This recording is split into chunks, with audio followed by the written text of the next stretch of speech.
श्री गुरुवे नमः। सर्वश्रुतिशिरोरतन विराजित पदाम्बुजं वेदान्तम्बुजमार्तण्डं तस्मै श्री गुरुवे नमः।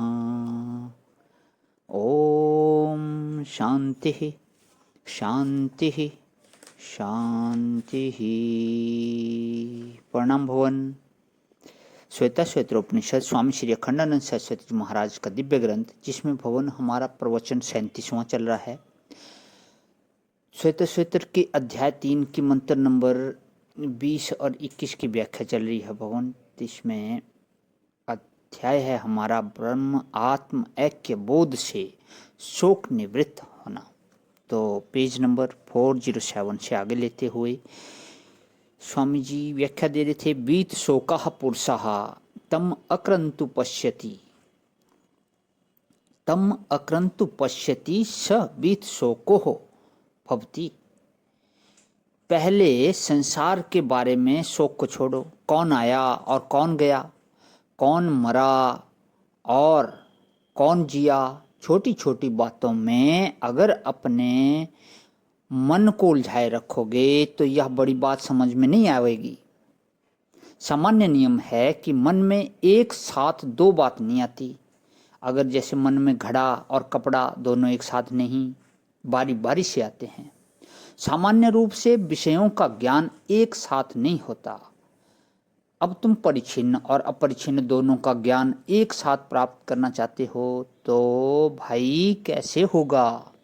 यहाँ पे हमारा सत्संग विराम हुआ था, यहाँ से आगे इसी को वैराग्य बोलते हैं। जब तक परिच्छिन्न में राग द्वेष रहेगा तब तक वृत्ति उसको छोड़ेगी नहीं, और छोड़ेगी ही नहीं तो विवेक ही नहीं होगा। सच्चा विवेक नहीं होगा, समाधान नहीं होगा, मनन नहीं होगा, निध्यासन नहीं होगा। साक्षात की बात ही जुदा है, मतलब साक्षात्कार तो बहुत दूर की बात है। उससे पहले ये जो पीछे के प्रोसेस हैं यही नहीं होंगे। देखो, शोक होता है भूत वृत्ति से। पीछे कोई बात हो गई, हमारे पास इतना धन था चला गया, हमारे ऐसे रिश्तेदार थे चले गए, हमारे पास यह नहीं रहा वह नहीं रहा, ऐसे। अब उसी में मन फंसा है और भय होता है कि भविष्य में ऐसा न हो जाए, ऐसा न हो जाए। भविष्य का ख्याल कर भय होता है। अपने मन को भूत में जाने दोगे तो वर्तमान का तिरस्कार हो गया ना। माने घर में तुम्हारे तो ईश्वर आकर बैठा है और तुम जाकर दरवाजे पर झांकने लगे कि आज तुम्हारा भंगी कह गया था कि हम भी आवेंगे। घर में तो बैठा है ईश्वर और भंगी को झांक रहे हैं। हे भगवान, यह ईश्वर का तिरस्कार हो जाता है। वैसे हृदय में तो बैठा है ईश्वर, पर आप झांकने कहाँ गए कि आंख में गए।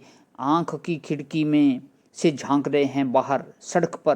कान की खिड़की झरोखे हैं सब, कान की खिड़की है, झरोके हैं सब। आंख के झरोके से बाहर झांक रहे हैं, कान के झरोके से बाहर झांक रहे हैं, त्वचा के झरोके से बाहर झांक रहे हैं।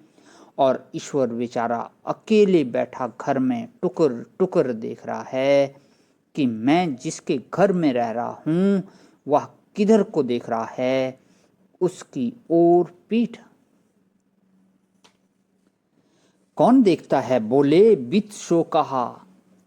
शोक से भय उपलक्षित है, समझे तो जो भूत की ओर नहीं देखता। भूत ना लगा हो जिसको, हमारी स्त्री मर गई, पुत्र मर गया और धन चला गया, जिसको भूत लगा हो उसको ईश्वर क्या दिखेगा।